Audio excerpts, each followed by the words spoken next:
Que Jesus é esse? Que Jesus é esse? Olá, bom dia, boa tarde, boa noite. Eu sou Diógenes Carvalheiro, esse aqui é o canal Evangelho no Mundo e a gente vai tratar de um assunto aqui muito importante.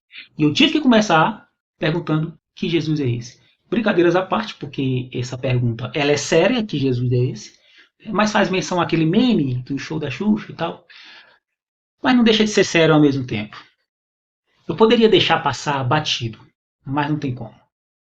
O que está acontecendo com o Brasil? Então a gente viu aí essa semana a Polícia Federal aí já vinha investigando há muito tempo e descobriu aí que recuperou arquivos, né, deletados do computador do Cid, o ex-ajudante de ordem lá, do ex-presidente, e descobriu aí um plano que entrou em execução, inclusive, né? Um plano para tirar a vida do presidente eleito, do seu vice e de um ministro da Suprema Corte. E esse atentado, gente, é um atentado contra o Brasil. Não tem como passar pano. Não tem como passar pano. E por que é um atentado contra o Brasil?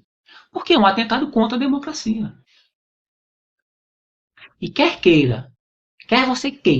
você não queira, a democracia é o que nós temos de melhor. Nós não inventamos nenhum outro regime ainda. Que eu acho que não vai inventar. O que tem que fazer é aperfeiçoar. O que tem que fazer a gente tem que fazer com que os protagonistas da democracia, que em teoria somos nós, povo, né? Esses protagonistas melhorem. A gente tem que fazer com que nós melhoremos, nos tornemos mais responsáveis em relação a isso. Então, quem ainda, essa altura do campeonato, despreza a democracia em nome de um regime autoritário, de uma coisa conquistada na base da força e da violência, das duas, uma. Ou um sujeito desse tem muita raiva da vida, ou então é uma questão de alienação, de ignorância, sei lá. Em outras palavras, então ele não sabe o que está fazendo, não é isso? Ou é a primeira opção ou é essa segunda opção. O cara não sabe o que está fazendo. Eu acredito que a maioria é que não sabe o que está fazendo. E olha como é que eu comecei o vídeo aqui, né? Que Jesus é esse. Por quê? É só a gente lembrar um pouco. Volta para 2018. Como é que aconteceram as coisas ali? Nós tivemos um presidente eleito, cujo slogan tinha partes da Bíblia, né? Enfim, frases, uma fala específica de Jesus que foi transformada em uma fase de efeito, enfim, para manipular as pessoas, influenciar, e deu certo. Então, esse cidadão, em 2018, ele foi eleito usando o nome de Jesus Cristo. Eu não preciso repetir aqui que o próprio Jesus em si não estava, jamais esteve, não está agora e jamais estará em um movimento de violência desse. Não está. Eu não preciso dizer isso aqui. De novo, né? Mas seu nome foi usado, é usado para fins desse tipo e sempre será usado. O que tem que acontecer são os crentes adquirirem discernimento e não entrar nessa. Onde Jesus está, o crente está. Onde ele não está, o crente não vai. E eu preciso expor essa verdade aqui. E ai de mim se não expor esta verdade aqui em qualquer lugar que eu esteja. Ai de mim. Eu não tenho opção. Tenho que expor esta verdade teológica, religiosa e espiritual. Não tem opção. E a gente deve lembrar aqui que em 2022, dando aí continuidade ao nosso raciocínio, pegando linearmente, né? A partir de 2018, deram brecha, colocaram o cara lá. Em 2022 ele não quis sair. Simples assim. Ele não aceitou. Não aceitou. Influenciou seus eleitores, causou muita baderna, colocou em risco a vida de muita gente. E isso diz muito a respeito desse movimento, que usaram o nome de Cristo. Aí eu pergunto, mas tá, e quem é o democrático, então? Porque em 2018, os perdedores aceitaram. Quem foi o perdedor em 2018? Um lado político. E o outro ganhou.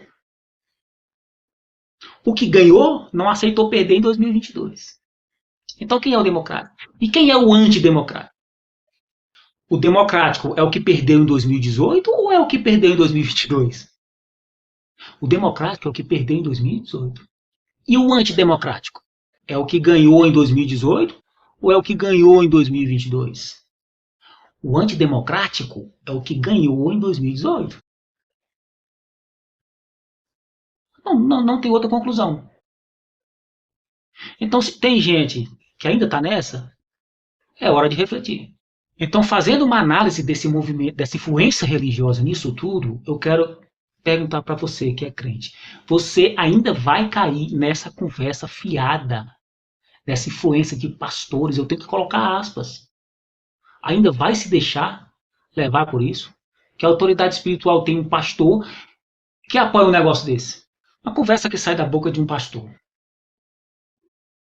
que apoia isso é uma conversa fiada. Porque o cara fala em nome de Cristo e a conversa dele não tem nada com Cristo. Pastor que é pastor não conversa fiado. Não conversa fiado. A conversa do pastor verdadeiro é uma conversa de pura verdade, do começo ao fim. É eternamente verdade. Você que é católico, você tem um padre na sua igreja que apoia isso? Vai se deixar levar por isso também? Então uma pessoa assim não é servo de Deus. Um pastor assim não é um pastor. Ele pode ser pastor diante da instituição eclesiástica, que é uma instituição humana, embora tenha gente que diga que não. O Evangelho de Jesus é que não é uma instituição humana. Jesus Cristo eu não creio que é uma instituição humana. Mas a instituição eclesiástica é uma instituição humana. Então o que a gente faz com a instituição eclesiástica? Coloque ela no lugar dela. Não é para, vamos desmanchar a instituição. Não. É para sair de lá, é para eu ficar como um desigrejado. Não estou dizendo isso. Isso é uma opção de cada um. Ser desigrejado ou não. Não é necessário. Pelo menos não para a vida toda. Mas tem instituições eclesiásticas que não dá para justificar a permanência de uma pessoa lá dentro. Que tem a visão, uma visão mínima sobre o que é justo, sobre o que está de acordo com o Evangelho, com o Evangelho de Jesus e sobre o que não está de acordo. E se não está de acordo com o Evangelho de Jesus, não está de acordo com Jesus. É simples assim. Então esses pastores, se você tem um aí na sua igreja, olha, diante dos céus e diante dos anjos, um cara desse não é pastor. Pode ter sido ungido pelo, sei lá, pelo diretor de não sei das quantas da igreja, pelo bispo não sei o quê. Pode ter sido ungido por quem foi. Se ele fez uma coisa dessa, se ele faz uma coisa dessa, ele não é pastor, gente. O crente precisa perder o medo da tal autoridade pastoral. Porque a autoridade pastoral se conquista na vivência. É na vivência. É na excelência do pastorado e do pastoreio dele. Se conquista. Para isso, não precisa nem de uma instituição eclesiástica. Então, tem muito pastor aí que é pastor diante dos homens, mas não é pastor diante de Deus e dos anjos. Mas um dia, a falsidade desses pastores será desmascarada. Será revelada. Pode ser hoje esse dia. Para muita gente é hoje esse dia. É agora, é no aqui e agora. Porque já passou da hora de cair na real. Então, nesse vídeo aqui, eu quero fazer um apelo aos crentes que compõem, de modo geral, o corpo de membros, a membresia das igrejas que adotam o governo democrático como base do regimento interno. O que é uma igreja democrática? É aquela que permite que o fiel fale, que lhe dê opinião.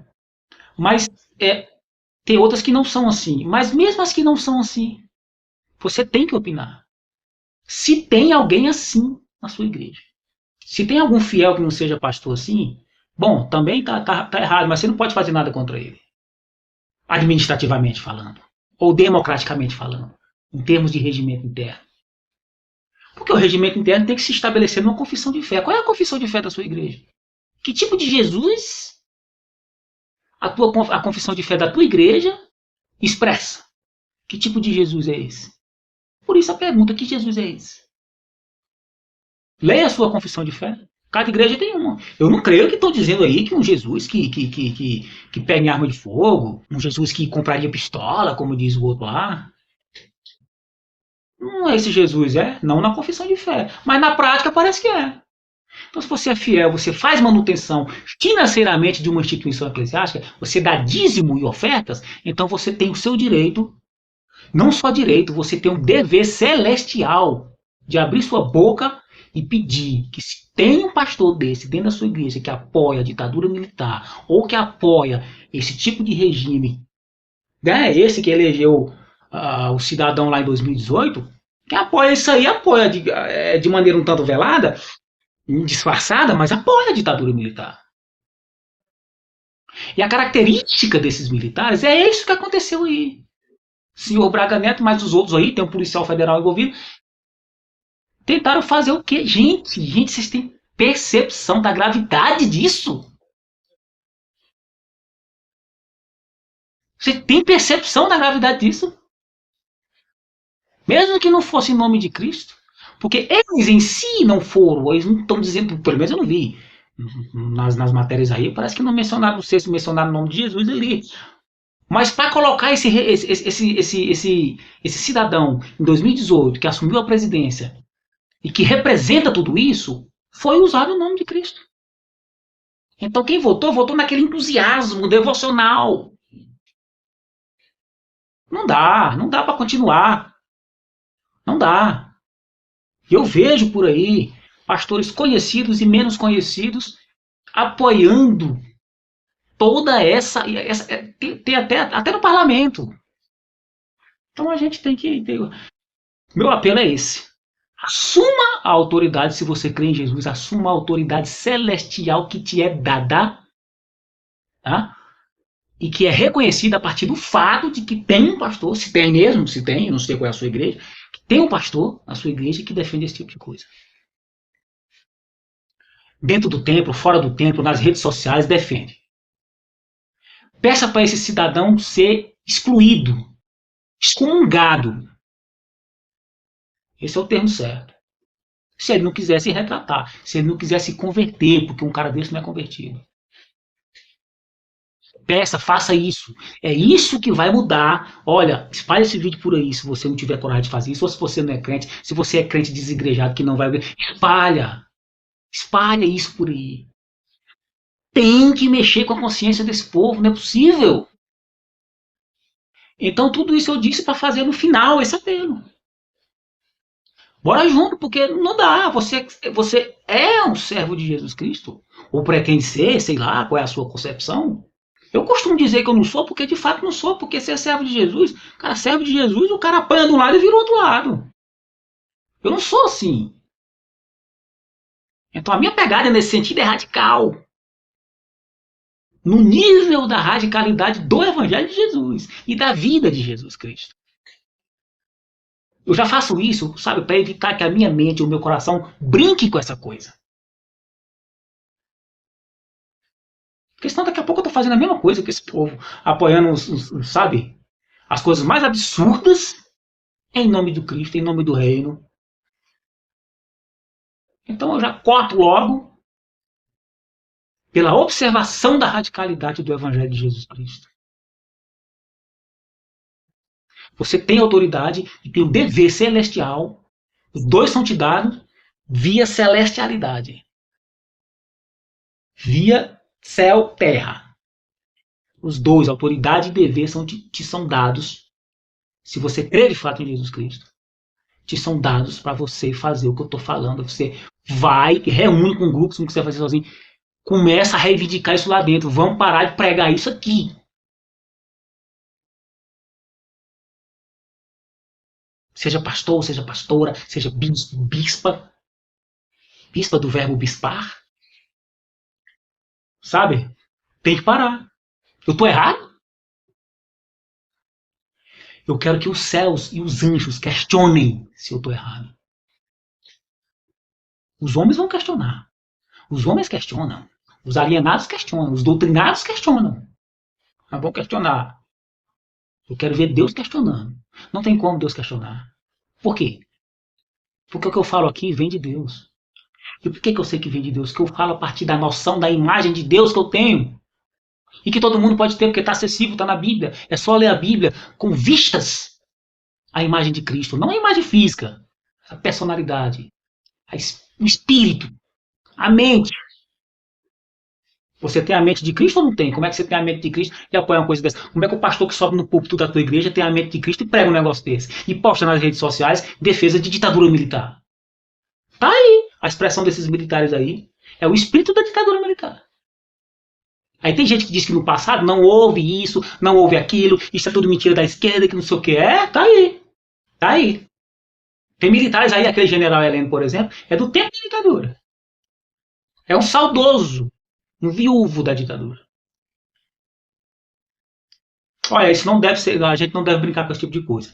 E brincar com isso em nome de Deus é pior ainda. Então quem tem conhecimento da imagem de Cristo recebe o discernimento sobre tudo isso. Não vai se tornar perfeito nem santo. Eu nem quero ser perfeito e tão pouco santo. Mas eu não posso dessantificar Cristo, né? Não dá. Só porque eu também não sou santo. Porque o que fazem aí confundindo Jesus com o diabo, como se ele fizesse parte de um movimento desse, é uma dessantificação de Cristo. É uma destituição de Cristo em relação ao lugar que ele ocupa. Que, segundo a Bíblia diz, está acima de tudo e de todos. Que é Deus acima de tudo e de todos. Então você tira a deidade de Jesus para colocar num lugar desse. Para tu, uma pessoa assim, não tem salvação mais nunca. Nem Jesus salva. O próprio Cristo bíblico salva. Porque o cara já relevou a apostasia isso aí. Chega. Chega. Dê um like nesse vídeo. Espalhe ele por aí. Faça isso. Ajuda a melhorar esse país. Promovendo primeiramente a melhora das igrejas enquanto instituições eclesiásticas. E enquanto povo. A igreja é gente, na verdade. Né? A igreja é povo, a igreja é gente. A igreja é o povo do reino de Deus. Não é a instituição eclesiástica e nem é o reino de Deus. O reino é uma coisa, a igreja é outra. A igreja é gente. Melhorando a nossa consciência, a gente coloca a instituição eclesiástica no lugar dela. Ela não pode se sobrepor ao evangelho de Jesus. Então as pessoas têm medo de brigar com os pastores lá dentro que fazem esse tipo de coisa. Por quê? Porque o pastor é um fruto da instituição. A não ser que ele seja pastor por excelência. Aí sim. Aí não depende da instituição. E se ele é um pastor por excelência, ele não apoia isso. E nem vota na urna, ele não faz esse tipo de coisa. Ele não vai em favor disso. Eu gosto de dizer uma coisa assim, isso é irrefutável. Eu gosto de dizer isso, eu vou repetir. Isso é irrefutável, o que eu estou falando. O que eu estou falando aqui é irrefutável. Tchau e até a próxima.